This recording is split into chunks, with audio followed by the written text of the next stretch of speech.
제2장 피의 희생제사 제도의 일반적인 개요 1. 피의 희생제사 필요성. 하나님 형상으로 창조된 인간의 타락 요약. 하나님은 인간을 자기 형상 곧 하나님의 형상인 영적이면서 인격적인 존재로 창조하셨습니다. 창 1:27 이로써 인간은 하나님과 전인격적으로 교제하면서 모든 다른 피조물들을 다스리는 권세를 누렸습니다. 그런데 인간이 하나님께 범죄하여 인간이 지닌 하나님의 형상, 이 부패하여 신령한 하나님과의 교제와 은혜 속에서 능력 있게 사는 삶을 상실하였습니다. 인간의 바로 이 부패하여 능력을 잃어버린 하나님의 형상을 회복하는 길을 하나님이 마련하셨는데 그것이 피의 희생제사입니다. 이 피의 희생제사를 예수님이 오셔서 완성하시는데 하나님의 형상 자체가 되시는 그리스도를 고후 4 믿음으로 내 마음에 모시면 부패한 하나님의 형상이 회복됩니다. 그래서 예수님의 모든 능력이 내 능력이 되어 예수 충만으로 성령 충만할 때 세상에서 능력이 있는 삶을 살아가게 됩니다. 이 과정을 창세기 1의 3장을 통해 자세하게 볼 것입니다. 다만 창세기 35은 그 의미가 많아 다음 장에서 별도로 살펴볼 것입니다. 본과를 묵상하면서 가져야 할 관점과 묵상 후 나눌 내용은 하나님과 예수 그리스도에 대하여 새롭게 알게 된 것은 무엇인가? 창세기 1의 3장을 통해 본 피의 희생제사의 필요성은 무엇인가? 본과를 마친 후 받은 은혜를 나누고 이 은혜가 그리스도의 복음 위에 임하는 성령 충만의 권능으로 자신의 믿음과 순종으로 이어지기를 기도하기 바랍니다. 하나님의 형상으로 창조된 인간 그리고 타락의 결과는 하나님이 태초에 인간을 어떤 방법으로 무엇을 위해서 창조하셨느냐 이것을 바로 알아야 피의 희생제사의 필요성을 알게 됩니다. 우리는 피의 희생제사의 근원부터 보는 것입니다. 창세기 1:26에 28입니다. 하나님이 이르시되 우리의 형상을 따라 우리의 모양대로 우리가 사람을 만들고 그들로 바다의 물고기와 하늘의 새와 가축과 온 땅과 땅에 기는 모든 것을 다스리게 하자 하시고 하나님이 자기 형상 곧 하나님의 형상대로 사람을 창조하시되 남자와 여자를 창조하시고 하나님이 그들에게 복을 주시며 하나님이 그들에게 이르시되 생육하고 번성하여 땅에 충만하라 땅을 정복하라 바다의 물고기와 하늘의 새와 땅에 움직이는 모든 생물을 다스리라 하시니라. 창 1:26에 28 하나님은 자기 형상 곧 하나님의 형상대로 인간을 만드셨습니다. 동물하고 다릅니다. 창세기 2:7을 보면 여호와 하나님이 땅의 흙으로 사람을 지으시고 생기를 그 코에 불어넣으시니 사람이 생명이 되었습니다. 다른 동물들은 그냥 있어라 하니 있었습니다. 그러니까 일반 흙체로 만들었습니다. 인간은 흙으로 만든 다음에 그 안에 하나님의 호흡인 생기를 불어넣으셨습니다. 사람을 하나님의 형상대로 만들었습니다. 그래서 다른 피조물과는 구별되는 존재입니다. 이 하나님의 형상에 관해서는 학설이 여러 가지로 복잡합니다. 여기서는 신학적인 설명은 생략하고 쉽게 언급하자면 영적인 존재이면서 인격적인 존재라는 것입니다. 그래서 하나님과 교제하는 존재로 만들었습니다. 하나님은 인격적인 존재입니다. 하나님은 지성과 감정과 의지가 있습니다.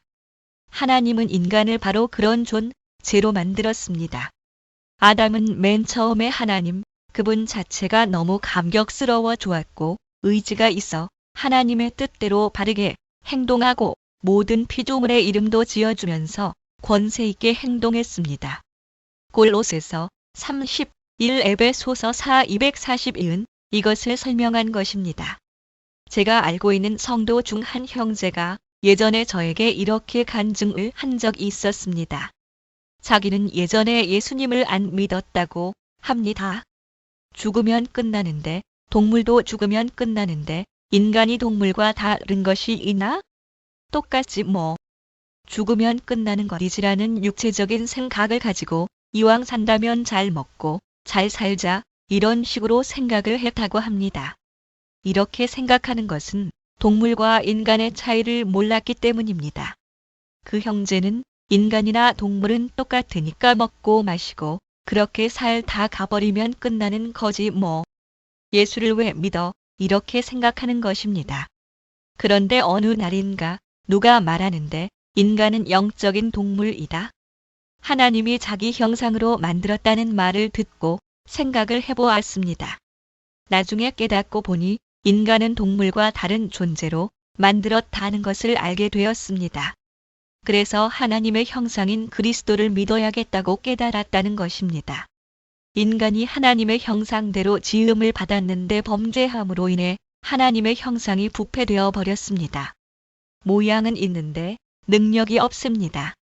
예를 들어 형광등이 밝게 빛을 비추고 있습니다. 그런데 이 형광등이 고장나서 빛을 비추지 않으면 형광등이 아닙니다.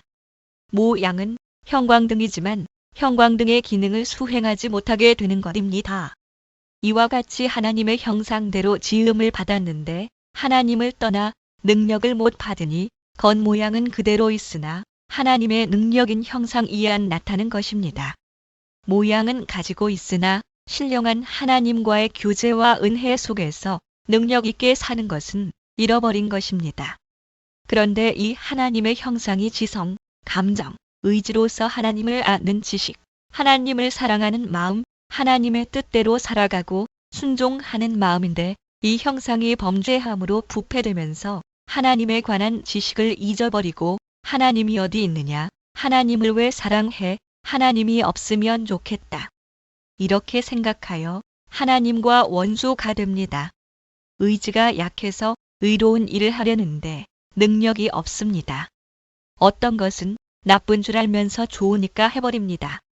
먹으면 안 되는 줄 알면서 계속 먹습니다. 불륜을 하면 나쁜 줄 알면서도 좋으니까 해버리는 것입니다.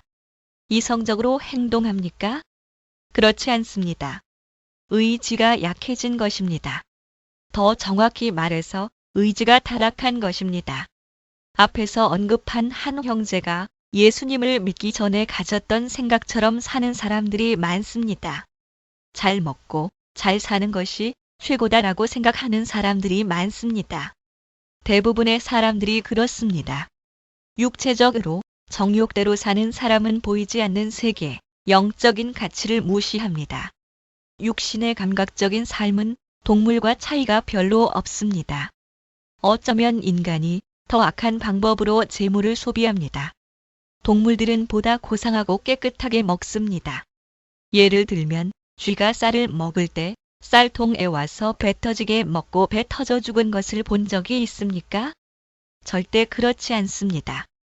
쥐는 배 터지게 먹지 않고 배가 차면 더 이상 먹지 않습니다. 그런데 인간만이 배 터지게 먹고 배탈이 나고 그로 인해 찐 살을 빼려고 하면서 건강이 우상이 됩니다. 인간만이 악독합니다.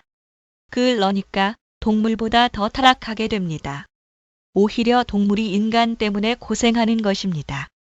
동물들이 인간 때문에 탄식하면서 인간들아, 빨리 회개하고 하나님의 아들 앞으로 나와라. 영광스러운 주님이 오셔서 빨리 회복하게 하옵소서 하며 밑에 있는 곤충으로부터 시작해서 모든 것들이 부르짖고 있습니다. 로마서 8:213에서 이렇게 말씀하고 있습니다. 타락한 인간에게 상실한 하나님의 형상을 회복시키시는 길 타락한 인간을 위해 하나님은 이를 회복시켜 주시려고 피의 희생제사를 만드셨고 이 피의 희생제사를 예수님이 오셔서 완성하시는데 이를 통해 예수님은 하나님의 형상을 회복시켜 주실 것입니다. 고린도후서 4:4을 보면 그리스도는 하나님의 형상이니라는 말씀이 나옵니다. 하나님의 형상으로 오신 그분이 나사렛 예수입니다. 그리스도이신 예수님을 내 안에 믿음으로 모시게 되면 하나님의 형상이 회복됩니다. 예수님은 완벽한 인간으로서 완벽한 하나님을 아는 지식을 가지고 하나님을 마음과 목숨과 뜻을 다해 사랑하여 살아갈 수 있는 사랑의 감정이 있는 또한 하나님 뜻에 완전하게 순종할 수 있는 의지를 가진 분으로 이 땅에 오셨습니다. 예수님은 자기 뜻대로 하는 것이 하나도 없었습니다. 하나님의 뜻대로 했습니다. 그는 하나님을 마음과 목숨과 뜻을 다해 사랑했습니다. 그래서 너는 가서 백성들을 구원하라는 하나님의 뜻을 좇아 기쁜 마음으로 이 세상에 오셔서 채찍에 맞으면서도 감사했습니다. 우리 주님은 고난을 받을 때 억지로 이겨야겠다고 마음을 먹은 것이 아니라 오히려 누가복음 12시 50분을 보면 나는 받을 세례가 있으니 그것이 이루어지기까지 나의 답답함이 어떠하겠느냐 말씀하셨습니다. 여기서 언급된 세례는 십자가의 죽음을 말하며 이것을 고난과 함께 빨리 성취하기를 열망했습니다. 고난과 죽음 당할 것을 열망했던 것입니다. 예수님이 하나님의 뜻인 피의 희생제사를 완전히 이루어 타락한 인생들을 건져내서 하나님의 자녀로 만들려 즉 우리 아버지 앞에 여러분을 끌어내어 바치도록 열망하신 것입니다. 앞으로 이 피의 희생제사를 창세기로부터 시작하여 성경에서 말씀하는 바를 사도들의 증언에 이르기까지를 자세하게 살펴볼 것입니다. 예수님은 완벽한 인간입니다.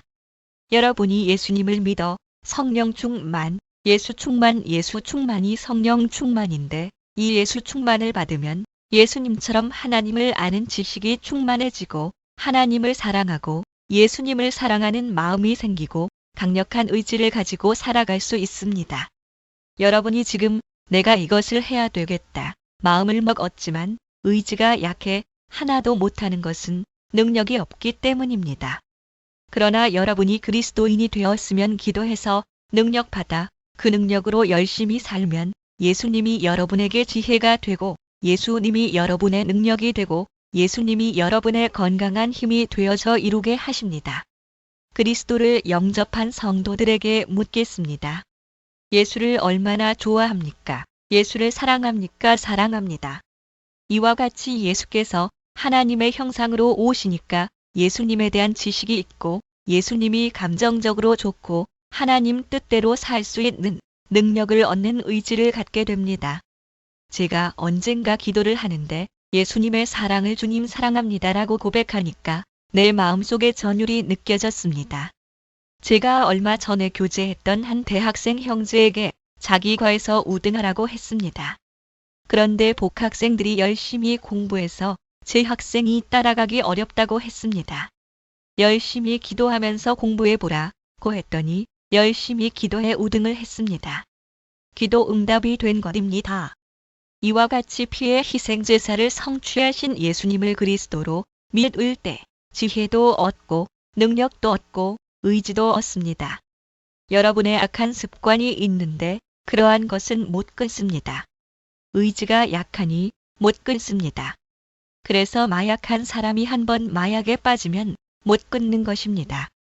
알코올 중독된 사람은 못 끊습니다. 알코올 중독자는 술자리에 가면 미쳐버립니다. 알코올 중독자는 술자리에 앉아 같이 대화하다가 미쳐버려 술을 먹어버립니다. 못 견딥니다. 이것을 이길 수 있는 것은 새로운 능력을 가진 새로운 사람인 예수님의 능력이 나타나서 예수님의 의지가 여러분의 의지가 되면 간단하게 됩니다. 여러분을 예수 충만, 성령 충만이 지배하고 다스리는 것입니다. 요즘 성령 충만을 이상한 환상이나 체험만 말하는데 그건 비성경적입니다. 쉽게 말하면 예수 충만이 성령 충만입니다. 성령 충만은 예수를 증거하기 위한 것입니다. 고전 12:3-4 그러니까 여러분이 기도해서 예수로 충만하면 예수님의 능력이 나타나기 때문에 할 수 있는 의지와 능력을 주시고 지혜를 주시며 여러분에게 악한 습관이 있으면 예수님이 꺾어버리고 바꿔버립니다. 그러니까 이 능력으로 악한 습관들을 꺾어버려야 합니다. 아마 개인적인 고벽 고치기 어려운 습관들이 있을 것입니다. 날마다 기도해서 꺾어버립시다. 여러분이 교회에서 보내는 시간이 많은데 다른 사람들은 그 시간에 공부하고 일하고 있습니다. 주일 성수, 헌금 등 교회에 바치기만 해야 하는데 세상을 어떻게 이깁니까? 예수 그리스도로 말미암아 성령 충만을 받아 그 능력과 권능을 받아야 가능한 것입니다. 하나님이 선악을 알게 하는 나무를 두신 목적 이제부터 인간의 창조와 타락의 결과 그리고 회복의 개요에 이어 계속해서 창세기 2의 3장을 통해 인간이 범죄하는 과정을 자세히 살펴보고자 합니다.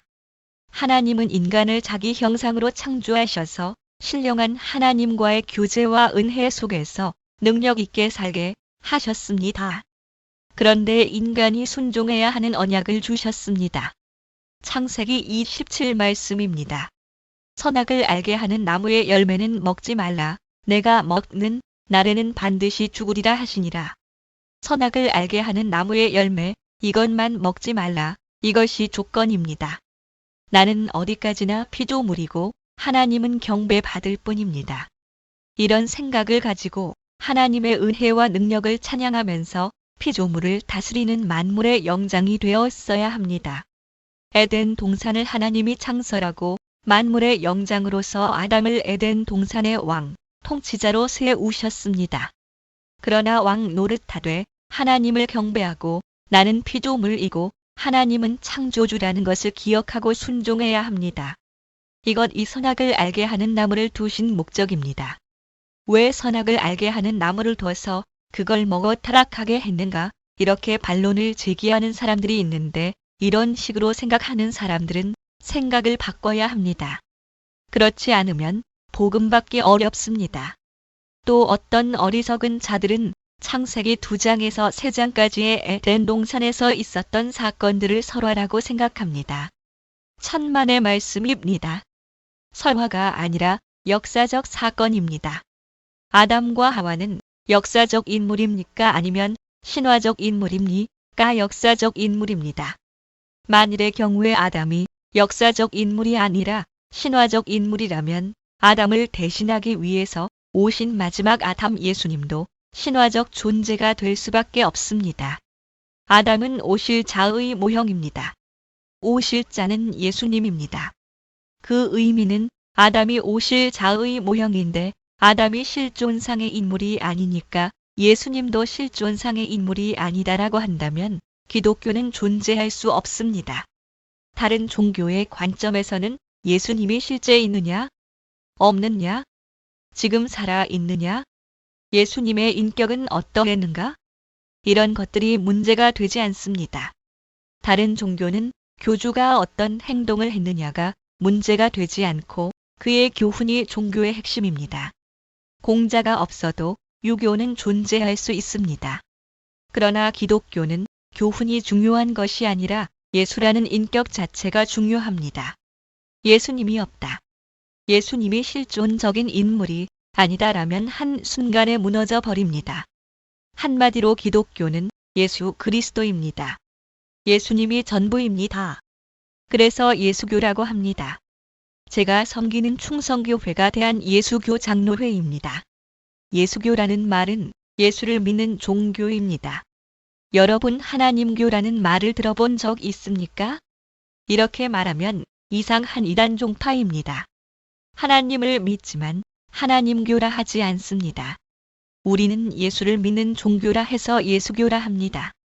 혹은 기독교, 즉 그리스도를 믿는 종교라 해서 기독교라 합니다. 예수님의 인격 자체가 중요합니다. 하나님은 너는 피조물이다. 그리고 하나님을 경배하는 자다. 내가 이것을 순종하면 곧 하나님을 창조주로서 순복하면 너는 온 우주의 왕이다. 만물의 영장이다의 의미로 교제하는 조건을 주신 것입니다. 그래서 그때 당시 아담의 말에 모든 동물들이 순종했습니다. 온 우주가 그의 말에 복종했습니다. 그러나 아담이 타락 후 하나님을 떠난 지금은 모든 동물들이 인간에게 순종하지 않습니다. 벼룩 하나도 우리 맘대로 하지 못합니다. 인간의 말을 듣지 않고 마음대로 해서 인간을 물어버리고 해칩니다. 타락 전에는 이런 일이 없었습니다. 하나님의 능력을 믿고 순종하면 너는 하나님과 계속 교제하는 존재이다. 그런데 교제의 조건이 순종 곧 율법이다. 순종하면 너는 만물의 영장으로서 위대한 왕 노릇할 것이다.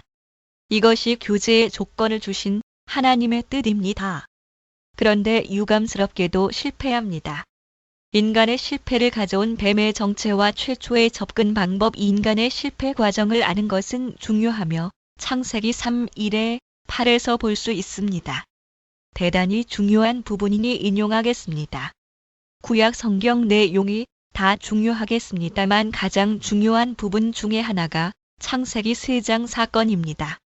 그런데 뱀은 여호와 하나님이 지으신 들짐승 중에 가장 간교하니라. 뱀이 여자에게 물어 이르되 하나님이 참으로 너희에게 동산 모든 나무의 열매를 먹지 말라 하시더냐. 여자가 뱀에게 말하되 동산 나무의 열매를 우리가 먹을 수 있으나 동산 중앙에 있는 나무의 열매는 하나님의 말씀에 너희는 먹지도 말고 만지지도 말라. 너희가 죽을까 하노라 하셨느니라. 뱀이 여자에게 이르되 너희가 결코 죽지 아니하리라. 너희가 그것을 먹는 날에는 너희 눈이 밝아져 하나님과 같이 되어 선악을 알 줄 하나님이 아심이니라. 여자가 그 나무를 본즉 먹음직도 하고 보암직도 하고 지혜롭게 할 만큼 탐스럽기도 한 나무인지라. 여자가 그 열매를 따먹고 자기와 함께 있는 남편에게도 주매 그도 먹은지라. 이에 그들의 눈이 밝아져 자기들이 벗은 줄을 알고 무화과 나무 잎을 엮어 치마로 삼았더라. 그들이 그날 바람이 불 때 동산에 거니시는 여호와 하나님의 소리를 듣고 아담과 그의 아내가 여호와 하나님의 낯을 피하여 동산 나무 사이에 숨은지라. 창 3일에 8. 이 창세기 3일에 8을 설명한다면 좀 과장해서 제가 한 일주일 정도 설교할 내용이 많이 담겨 있습니다. 여러분은 이 창세기 3장 사건을 우습게 알면 절대 안 됩니다. 그러면 구원의 능력이 여러분에게 나타나기 어렵습니다. 이것은 역사적 사건입니다. 그리고 이런 사건이 전부 기록된 것이 성경 이외는 없습니다. 사탄이 역사한 사건인데 사탄, 귀신에 관한 사탄이 기원한 이 이야기, 마귀가 역사한 이야기는 성경밖에 없습니다. 다른 종교에는 없습니다. 그래서 창세기 3장 사건은 사탄이 인간을 유혹해 인간이 하나님과 신령한 순종의 교제를 하고 있던 위치에서 하나님이 싫어 숨어버린 하나님이 없으면 좋겠다고 생각하고 자기를 유혹하는 사탄의 말을 쫓으며 사는 존재가 되어버린 내용입니다. 과거에 그렇게도 하나님을 사랑하고 하나님께 순종하고 살았던 아담과 하와는 하나님께 반역을 해버리니 하나님이 두려운 존재가 되고 싫은 존재가 되어버렸습니다. 자기를 유혹하는 자를 따르니 그렇게 되어버렸습니다. 이것이 죄의 본질입니다. 선악과를 따먹은 자체가 문제가 아니라 누구의 말을 듣고 따랐느냐가 문제입니다. 성경적인 죄악관을 가장 잘 나타내는 죄에 대한 용어인 히브리어 페샤 VP는 하나님께 반역하여 자기 임의대로 행동에 몸을 맡기는 것으로 결국 사탄의 지배를 받는 자가 자신의 주인이 되어 마음대로 행하는 것으로 여기서부터 우리가 볼 수 있는 모든 현상적인 죄들이 나옵니다. 롬 1:28에 3:25 여기에 인간의 비극이 있습니다. 이런 인간의 비극이 없었다면 오늘날 우리에게 있는 이런 세상의 고난과 역경들도 없었을 것입니다. 어떻게 해서 사탄이 인간을 유혹해 하나님을 떠나게 만들었는가? 이 과정을 자세히 살펴보겠습니다. 먼저 뱀이 하와에게 묻습니다. 뱀은 여호와 하나님이 지으신 들짐승 중에 가장 간교하니라. 뱀이 여자에게 물어 이르되 하나님이 참으로 너희에게 동산 모든 나무의 열매를 먹지 말라 하시더냐. 구약 성경에 나오는 사건들은 뿌리로서 뿌리를 보면 무슨 나무인지 어떻게 알 수 있겠습니까? 열매를 봐야 알 수 있습니다. 그 열매가 신약 성경입니다. 그러니까 구약 성경은 감춰져 있고 신약 성경에서 만개되어 있습니다. 구약의 뿌리를 잘 알려면 신약을 봐야 여기서 등장하는 뱀이 무엇인지 알 수 있습니다. 이 뱀이 와서 하와에게 하나님이 참으로 동산 나무 실과를 먹지 말라 하시더냐고 유혹했습니다. 이 뱀은 무엇입니까? 신약 성경 요한계시록 12구에서 그 답을 찾을 수 있습니다. 큰 용이 내쫓기니 옛 뱀 곧 마귀라고도 하고 사탄이라고도 하며온 천하를 꿰는 자라. 그가 땅으로 내쫓기니 그의 사자들도 그와 함께 내쫓기니라.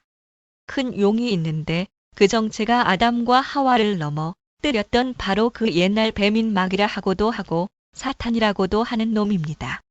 이렇게 옛 뱀 속에 사탄이 들어간 것입니다. 그래서 하나님은 분명하게 먹지 말라고 하셨는데 사탄이 들어간 뱀은 그럴듯하게 먹지 말라 하더냐라고 질문하여 하나님의 말씀이 너무 제한을 주고 부당하다는 느낌을 주면서 애매하게 물어서 결국 불순종하게 했습니다. 이것을 그때는 예수님이 안 계셨지만 예수 이름으로 사라져라 해야 되는데 그래 하고 이야기한 겁니다. 이와 같이 사탄과 친해지면 죽는 것입니다. 유혹자들과 친하게 되면 유혹에 넘어갑니다. 유혹자는 피하든지 쫓아내야 합니다. 하와가 유혹자와 친했다는 것이 문제입니다. 그러므로 여러분의 구원은 유혹자와 원수가 될 때 이루어집니다. 여러분이 사탄이 좋아 왕으로 모시고 살면 여러분은 마귀의 종이 됩니다. 나사렛 예수의 이름으로 사탄의 저주 세력아 사라져라. 이렇게 하면 사탄과 원수가 됩니다. 사탄과 원수가 되는 것이 구원입니다. 여러분이 구원받으면 마귀의 자녀에서 하나님 자녀로 됩니다. 나사렛 예수 이름으로 사라져라. 라고 하면 사탄의 권세가 꺾어집니다. 하나님의 자녀는 사탄과 원수입니다. 여러분이 예수님을 그리스도로 진정으로 믿는다면 사탄은 어떻게 해서든지 여러분을 넘어뜨리려고 각양의 방법을 다 사용합니다. 왜냐하면 원수이기 때문입니다. 믿음을 갖기 전인 옛날에는 육신의 정욕, 사탄이 좋아하는 것, 하나님이 싫어하는 것만 좋아했습니다. 그러나 지금은 하나님이 좋아하는 것을 좋아합니다. 예전에는 방탕하고 클럽에 가서 헤비메탈 음악만 듣고 육신의 정욕대로 하는 것을 좋아했습니다. 그러나 지금은 양심의 가책이 와서 괴로워한다면 벌써 구원받은 증거입니다. 나는 이것은 싫고 그건 좋아. 거기 가면 신이 나는데 이 복음 말씀만 들으면 따분하고 졸리단 말이야. 이렇다면 빨리 회개해야 됩니다. 하나님 아들 예수 그리스도의 복음보다 좋은 멜로디는 없습니다. 여러분이 하나님의 아들 이 복음을 아름다운 멜로디인 천상의 음악으로 들으면 진정한 그리스도인입니다. 이 말씀을 들으면 언제나 황홀합니다. 사탄의 유혹에 대한 여자의 반응과 사탄의 두 가지 거짓말 그래서 나가라. 이렇게 해야 하는데 하와가 같이 교제하고 뱀에게 말을 합니다. 말을 하지 말고 쫓아내야 하는데 동산 나무의 열매를 우리가 먹을 수 있으나 동산 중앙에 있는 나무의 열매는 하나님의 말씀에 너희는 먹지도 말고 만지지도 말라 너희가 죽을까 하노라 하셨느니라. 반드시 죽으리라 했는데 말씀을 의역해서 흔들린 것입니다. 사탄이 그걸 알았습니다. 이 장면을 볼 때 여러분도 하나님의 말씀을 받고 정확하게 붙들고 있으면 사탄을 이기는 것인데 이 말씀에 대한 확신이 없어 흔들리면 넘어지게 됩니다. 그것을 사탄이 아는 것입니다. 내가 말하니 흔들리는구나 하고 알았습니다. 사탄이 얼마나 사악한 놈인지 알 수 있는 것은 아담에게 가서 하나님이 동산 모든 실과를 먹지 말라고 하더냐고 물으면 아담은 하나님께 직접 말씀을 들어 유혹에 안 넘어갈 수도 있기에 간접적인 계시를 받은 여자에게 찾아와 유혹한 것입니다. 사탄이 머리가 아주 좋습니다. 유혹하는 데에는 이놈을 당할 자가 없습니다. 지금까지 수많은 사람들을 유혹했는데 천하의 영웅 호걸들도 전부 사탄에게 넘어갔습니다. 이 교활한 사건이 수천 년 동안 계속 있어 왔기 때문에 여러분 하나를 사탄이 유혹해 넘어뜨리는 것은 간단합니다. 표적이 되면 즉시 넘어가 버립니다. 이어서 사탄이 들어간 뱀이 지상 최대의 거짓말 두 가지를 합니다. 너희가 결코 죽지 아니하리라. 이것이 거짓말 중에 거짓말입니다. 사탄의 특징이 거짓말쟁이입니다. 반드시 죽는다고 했는데 죽지 아니하리라 했고 두 번째 거짓말은 너희가 그것을 먹는 날에는 너희 눈이 밝아져 하나님과 같이 되어 선악을 알 줄 하나님이 아심인이라는 말로써 하나님과 같이 된다는 것입니다. 인간이 하나님이 된다는 것입니다. 이것이 사탄의 술수입니다. 오늘날도 마찬가지입니다. 뉴에이지 운동을 알고 있습니까? 뉴에이지 운동의 핵심이 내가 하나님이다입니다. 옛날이나 지금이나 마귀 역사는 똑같습니다. 또 다른 어떤 종교는 신인 합의를 주장합니다. 하나님과 같이 된다는 것입니다. 이것이 다 사탄이 쓰는 술법입니다. 그리고는 귀신이 들어와 그 사람을 잡아버립니다. 오늘날도 똑같은 이 역사가 나옵니다. 내가 하나님과 같이 된다. 이것이 오늘날 종교들의 모습입니다. 이러한 종교의 대표적 특징인 뇌호흡, 단전호흡 같은 기기 운동을 깊이 하다 보면 어떤 신비 속에 들어갑니다. 신인 합의를 체험하게 됩니다. 이것은 귀신 체험이며 잡신 체험이며 이런 체험을 하면 신이 납니다. 여러분 무당 중에 강신무 강신물을 아십니까? 무당 내림굿 하는 것을 봤습니까? 펄쩍 뛰고 난리 법석을 합니다. 개인의 능력일까요? 천만의 말씀입니다. 귀신의 능력입니다. 이 속에서 자기는 깨져버립니다. 귀신이 그 사람 자신을 없애버리게 하고 그에게 들어가 황홀 상태가 되게 하고 끝내는 파멸로 이끕니다. 그러나 그리스도인이 그리스도와 하나가 되어 합일되는 것은 전혀 다릅니다. 하나님 아들 예수님이 우리를 붙잡으면 예수와 하나가 되는데 내 인격이 없어지는 것이 아니라 내 인격은 더욱 생생하고 내 이성은 더욱 확실하고 의지는 더욱 강해집니다. 그러면서 그분과 내가 하나가 됩니다. 멋지지요? 내가 내 인격이 그대로 존재하고 내 인격은 고양되면서 더 훌륭하게 되면서 그와 내가 하나가 됩니다. 이러한 기독교와는 반대로 잡신들은 나를 없어져 버리게 합니다. 이렇게 귀신에 붙잡히면 황홀하게 해서 능력이 나타나나 나중에는 결국 파멸에 이르게 합니다. 이 두 가지 거짓말인 죽지 아니라 하나님과 같이 된다는 최고의 거짓말을 하여 마귀를 거짓말쟁이요 거짓의 아버지가 되었다고 하는 것입니다. 이 사탄이라는 놈이 이 세상의 신이 되어 세상을 다스립니다. 이 세상은 거짓말이 난무합니다. 예를 들면 예전에 뉴스에 나왔습니다만 서울대학교 학생들도 컨닝을 많이 합니다. 저는 컨닝 안 하는 것을 육사에서 배웠는데 육사에서 배운 이후 저는 지키려고 노력했습니다. 거의 지켰습니다. 왜 그럴 수 있었는가? 거짓말 안 하는 것을 배웠기 때문입니다. 그래도 지킬 수 있었던 것은 나사렛 예수를 나의 구주로 영접했기 때문에 가능했습니다. 제가 육사 출신이지만 육사 출신들은 육사에서 아주 정직한 명예심을 배우는데 그것을 오래 유지하지 못합니다. 졸업하고 얼마 지나 대위 정도 되면 벌써 거의 실패합니다. 오히려 아주 악한 행동을 할 수 있습니다. 공식적으로 주위에서는 거짓말 안 할 수 있지만 나중에 보면 더 악해질 수 있습니다. 왜 그렇습니까? 당연히 알겠지만 능력이 없어서입니다. 이 세상은 사탄의 세상으로 사탄이 지배합니다. 물론 하나님의 세상이지만 실제로는 사탄이 세상을 통치하고 있으니 세상의 법칙이 거짓말입니다. 거짓의 아비 사탄이 통치하는 것입니다. 따라서 여러분들이 그리스도인이 되었다면 정직해야 됩니다. 정직하면 손해가 많이 있습니다. 어떻게 정직하게 삽니까? 그래서 능력 받아라. 성령 충만 받아 증인되어라 하는 것입니다. 성령 충만. 이 능력을 못 받으면 할 수 없이 세상 풍속을 같이 따라가야 합니다. 세상 풍속이 곧 사탄이 역사하는 통로입니다. 앞에서와 같이 사탄이 이 두 가지 거짓말을 했을 때 그 말을 안 들어야 되는데 오히려 그 말을 들었습니다.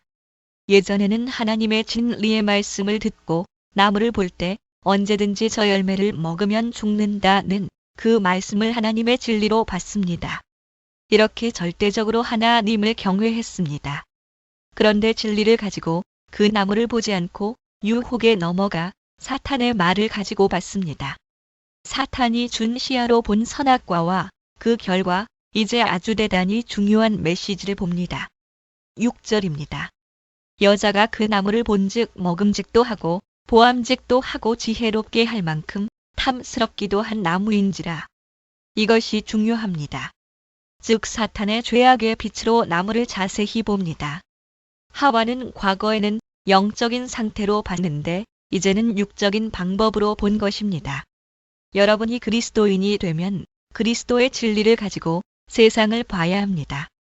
그래야 참되게 참 진리를 압니다. 이 그리스도의 말씀과 복음 진리를 가지고 세상을 보지 않으면 완전 허상으로만 볼 수밖에 없습니다. 그것이 사람을 비교하게 하고 괴롭게 하고 이혼하고 강간하고 별별 악한 일들을 하게 합니다. 육신의 눈이 아닌 진리의 눈으로 보지 않으면 안 됩니다. 밤에 보면 빛이 없이 어두운 상태에서 보면 참 실상을 볼 수 없습니다. 참 실상을 보려면 빛이 와야 됩니다. 빛이 들어오면 참 실상을 보고 깨달을 수 있습니다. 어두운 세상 속에 있으면 사탄이 말하는 것을 대단하다고 보는데 여러분이 예수 진리의 복음 빛을 받고 보게 되면 재물과 명예, 권세 이런 것들이 허망하고 보잘것없다는 것을 깨닫게 됩니다. 실상을 알게 되는 것입니다. 진리의 빛을 가지고 보지 않고 사탄의 눈, 세상의 눈을 가지고 보면 그 안에 별별 악한 것들이 생깁니다. 복음의 눈을 떠서 그리스도의 빛이 와서 이런 눈이 뜨게 되면 그게 인생 무상이고 허망한 것입니다. 여러분 재벌들이 얼마나 고생한 줄 압니까? 조그만 집이라 할지라도 초막이나 궁궐이나 내 주 예수 모신 곳이 그 어디나 하늘나라입니다.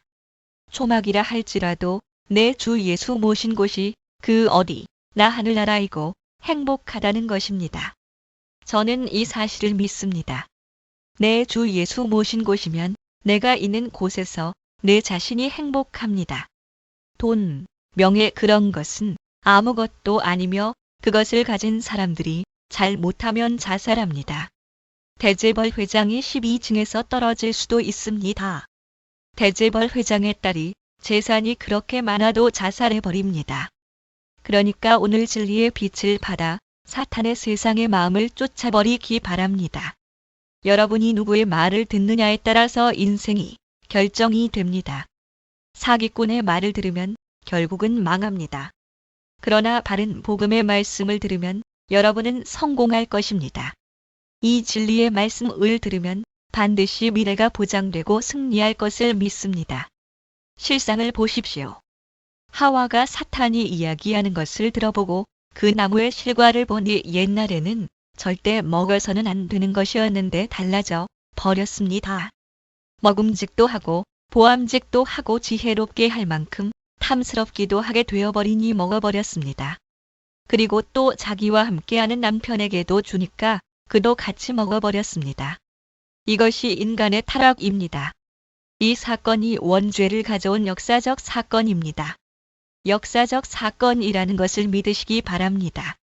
그래서 여러분들이 오늘 제가 진리의 말씀인 복음을 글로 선포하고 여러분이 이 복음을 읽고 그렇다. 이것이 인간의 말이 아니라 하나님의 말씀이다라는 마음을 가지면 여러분은 성공할 수 있습니다.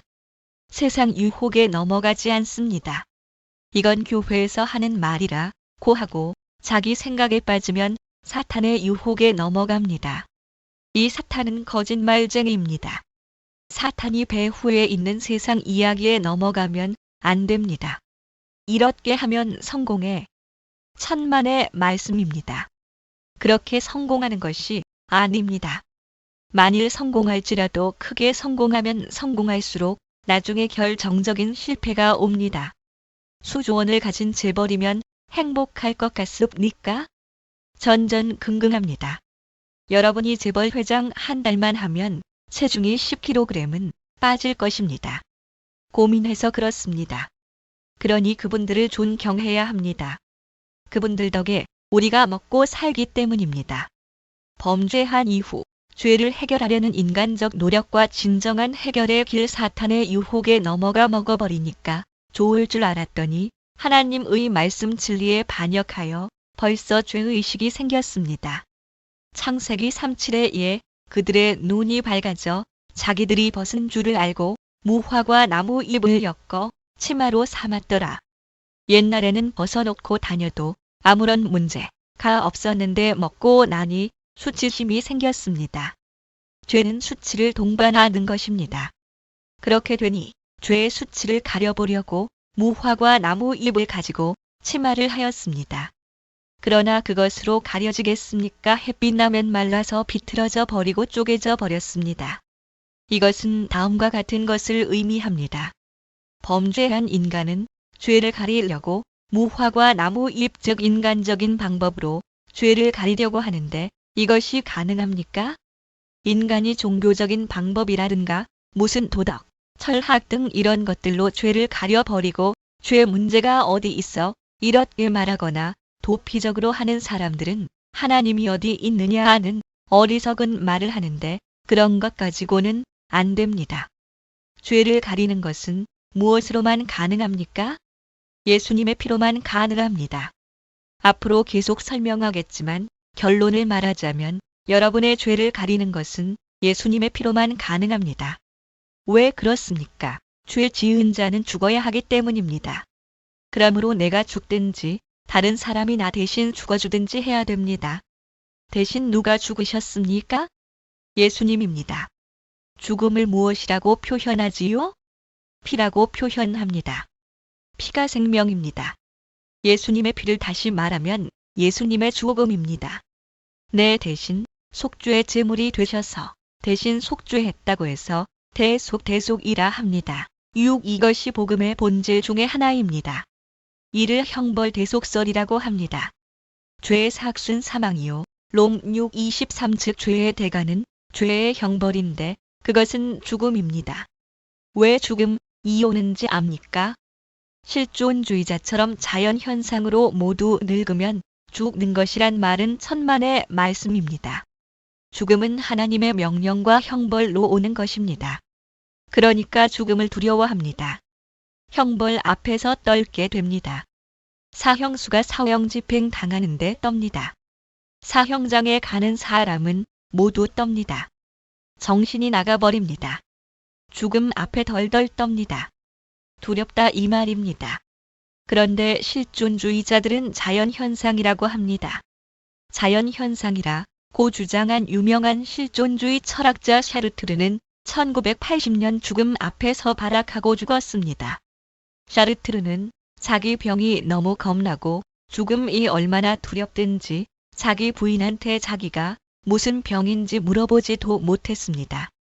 겁나가지고 발악을 하다 한 달 만에 죽었습니다. 그러니까 자기가 쓴 책에는 진리가 없는 것입니다.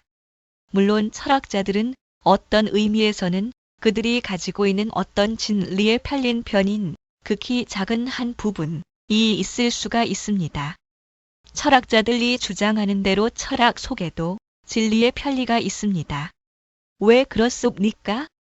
하나님이 일반은 종으로 모든 사람들에게 참된 지혜를 주셨기 때문에 그들 나름대로 어떤 진리가 그 안에 있습니다.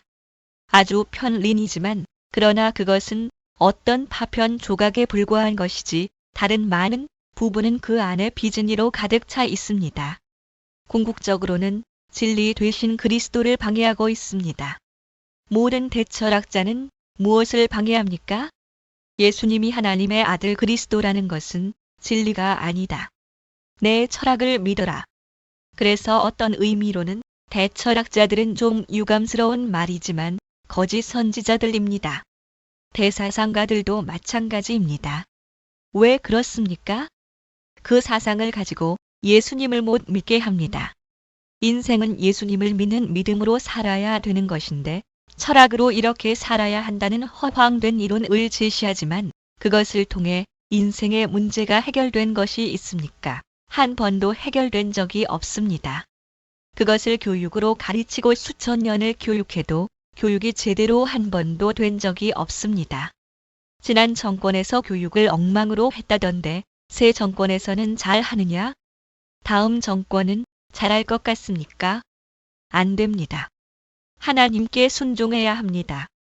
교육의 진정한 목적은 하나님께 대한 순종입니다. 시편 143:10 주는 나의 하나님이시니 나를 가르쳐 주의 뜻을 행하게 하소서. 주의 영은 선하시니 나를 공평한 땅에 인도하소서. 말씀같이 하나님께 순종이 교육의 본질입니다.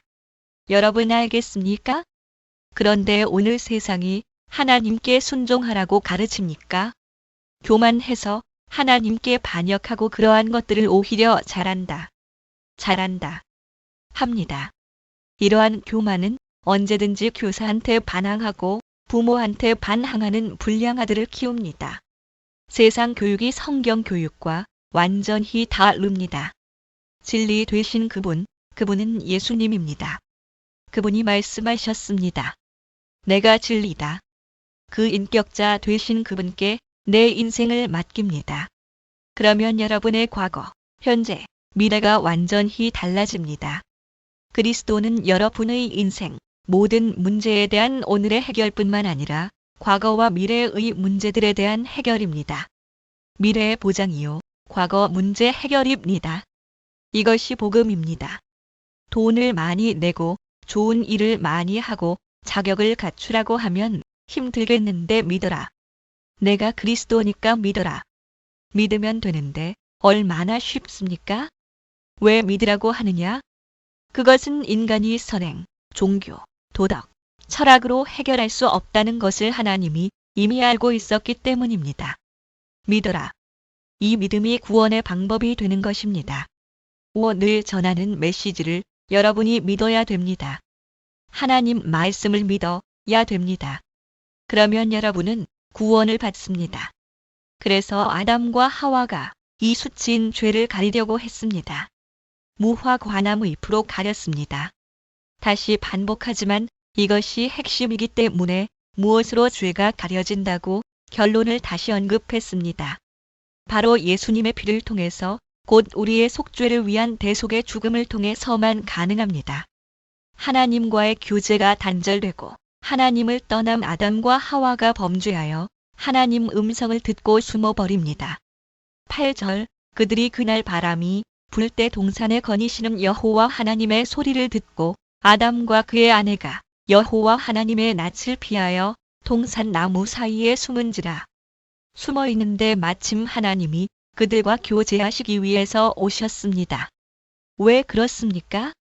인간은 하나님의 형상으로 지음받아 하나님과 똑같은 인격적인 존재로 만드셨기 때문에 교제하러 오셨습니다. 다시 말하면 하나님과 언약 관계 속에서 너와 나와의 관계를 맺도록 하시기 위해서 하나님이 인간을 만드신 것입니다. 하나님의 부르심에 응답할 수 있는 존재로 만드셨는데 그 존재가 인간입니다. 그런데 이미 교제의 조건이 깨져버렸습니다. 교제의 조건이 무엇이었습니까? 하나님께 순종입니다. 그것이 율법입니다. 시내산에서 이스라엘 백성들이 율법을 공식적으로 받습니다. 그러기 전까지도 하나님이 교제의 조건으로 율법을 주셨는데 그때는 시내산에서 공식적으로 문서로 주시기 전에 구전적으로 주셨습니다. 이 율법이 바로 창세기 27입니다. 선악을 알게 하는 나무의 열매는 먹지 말라. 내가 먹는 날에는 반드시 죽으리라 하시니라. 창이 17. 이것이 율법이었는데 한마디로 쉽게 말해 순종하라는 법이었고 그때는 단순했습니다. 인간이 범죄하고 난 뒤에 이제 이 율법을 하나님께 순종하게 하시려고 시내산에서 자세하게 주셨습니다. 그런데 이 교제의 조건을 어기니까 교제 자체도 단절되어 버렸습니다. 하나님이 싫어 숨어버렸습니다. 옛날에는 하나님이 감격스러워 찬미하고 경배하고 하나님은 은혜와 사랑을 베풀었는데 이제는 하나님께 다른 사람이 되어버렸습니다. 사람이 달라져 버렸습니다. 예컨대 한 부부가 살고 있는데 남편과 부인 관계를 은혜 가운데 살아야 부부관계가 유지됩니다. 그런데 여자가 바람이 나서 간부의 눈과 맞아 남편을 버리고 도망가 버립니다. 그러면 어떻게 됩니까? 그러면 남편과 원수가 되어 버립니다. 이와 같이 이스라엘 민족이 우상 숭배하는 것을 성경에서는 너 음녀야 여호와의 말씀을 들을지어다 겔 16시 35분라고 하나님이 말씀하셨습니다. 본 남편은 누구입니까? 여호와 하나님입니다. 그런데 바람이 나버리면 근본적으로 상태가 달라집니다. 본 남편이 싫어지고 간부한테 가버려 만사가 다 싫고 여기가 좋다고 합니다. 이것을 마음이 바꾸어졌다고 해서 원죄라고 합니다. 이렇게 변화된 상태를 원죄라고 합니다. 인간은 태어나면서부터 하나님, 이 어디 있어 하면서 자기 고집대로 삽니다. 갓난아이도 그렇습니다. 갓난아이가 천사 같다고 하지만 갓난아이처럼 자기중심적인 사람이 없습니다. 갓난아이가 조금만 크면 자기가 최고입니다. 자기중심적입니다. 아주 극단적인 죄의 표현입니다. 무엇이든지 자기가 최고야. 그러다가 크면서 교육을 받으면서 순종을 배웁니다. 어린애가 태어나서 의식이 자라면서 점점 악한 것들이 드러납니다. 그것들이 문화와 습관과 관습으로 다듬습니다. 그것들 때문에 안 하는 것입니다. 문화, 습관, 관습, 법, 제도 등 이러한 것들 때문에 이 일반은 총으로 하나님이 막기에 악한 것들을 안 하는 것이며 하나님이 이러한 모든 것들을 다 만들었습니다. 하나님이 그것들을 만들어 악한 것들을 못하게 하기 때문에 속으로는 하고 싶지만 안 하는 것입니다. 젊은이들은 정욕이 들끓어서 간음하고 싶은 마음이 가득 차 있습니다. 그러나 그렇게 하면 나중에 무엇을 당할지 모르고 여러 가지 제한 때문에 안 하는 것입니다. 모든 사람이 죄를 범합니다. 의인은 없나니 하나도 없으며 롬 30 만물보다 거짓되고 심히 부패된 것은 마음이라 렘 17:9 성경은 이렇게 말씀하고 있습니다. 창세기로 돌아가면 아담과 하와가 바람나 버렸습니다.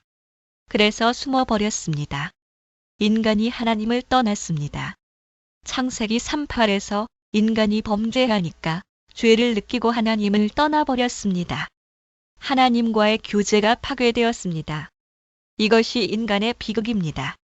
인간의 모든 비극은 인간이 하나님과 교제하는 것에서 하나님을 떠난 데 있습니다. 이것이 인간의 최고의 비극입니다. 인간이 하나님 능력을 받고 사는데 인간이 하나님을 떠났습니다. 이것이야말로 최고의 가장 문제 중의 문제입니다. 죄 문제. 그것도 중요한 것입니다. 그러나 죄를 지었다 할지라도 하나님을 떠나지 않으면 용서받고 교제를 회복할 수 있습니다. 그런데 하나님을 떠나버렸습니다. 하나님과 사이가 분리되었습니다. 이것이 인간의 비극인 것입니다. 인간의 비극은 다른 데 있는 것이 아니라 인간이 하나님을 떠났다는 것입니다. 하나님의 심판과 그 심판의 본래적인 의미 이와 같이 아담과 하와는 동산나무에 숨어버렸습니다. 하나님을 떠난 것입니다. 그런데 하나님이 그들을 사랑하셔서 그들을 부릅니다. 9회 1, 2절을 보면 여호와 하나님이 아담을 부르시며 그에게 이르시되 내가 어디 있느냐 이르되 내가 동산에서 하나님의 소리를 듣고 내가 벗었음으로 두려워하여 숨었나이다 이르시되 누가 너의 벗었음을 내게 알렸느냐 내가 내게 먹지 말라 명한 그 나무 열매를 내가 먹었느냐 아담이 이르되 하나님이 주셔서 나와 함께 있게 하신 여자 그가 그 나무 열매를 내게 주므로 내가 먹었나이다. 창 3구에 1, 2 아담이 누구한테 핑계를 대고 있습니까? 하나님께 핑계를 대고 있습니다. 하나님이 안 주셨으면 되는데 여자를 주셨기 때문에 그 여자가 열매를 주어서 먹으라고 해서 먹었다는 것입니다. 자기가 잘 못해놓고 책임을 전가합니다. 죄에 대한 책임을 전가합니다. 내가 죽을 놈입니다.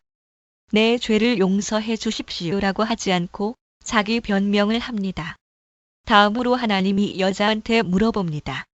내가 어찌하여 이렇게 하였느냐? 이에 여자는 뱀이 나를 꿰므로 내가 먹었나이다고 뱀에게 책임을 전가합니다. 이어지는 14절에서 하나님은 뱀에게는 물어보시지 않고 곧바로 형벌을 선고합니다. 뱀은 원래 반역자이기 때문에 물어볼 필요가 없기 때문입니다. 여기서 뱀은 그 속에 들어간 사탄을 말합니다. 하나님이 사탄은 자신과 교제하기 위해 만든 것이 아니라 인간을 섬기기 위해서 본래 천사로 만든 것인데 이 천사가 타락을 해서 하나님 저주를 받았기 때문에 이런 존재들은 물어보고 따질 필요가 없습니다. 여호와 하나님이 뱀에게 이르시되 내가 이렇게 하였으니 내가 모든 가축과 들의 모든 짐승보다 더욱 저주를 받아 배로 다니고 살아있는 동안 흙을 먹을지니라. 창 34. 여기에는 두 가지 의미가 있습니다. 본래 뱀의 모습으로 설명을 했고 동시에 뱀이 사탄의 모습을 가지고 있는 것입니다. 영적인 문제와 육신적인 문제가 섞여 있다고 볼 수 있습니다. 뱀을 기어 다니고 흙을 먹도록 했습니다. 이것을 영적으로 해석하면 과거의 천사들로 빛 가운데서 화려하게 살았던 찬란한 천사가 타락하여 이제는 저주를 받아서 배로 다니고 기어다니게 했습니다. 찬란한 하늘에서 화려하게 살다가 쫓겨나 기어다니게 됐습니다.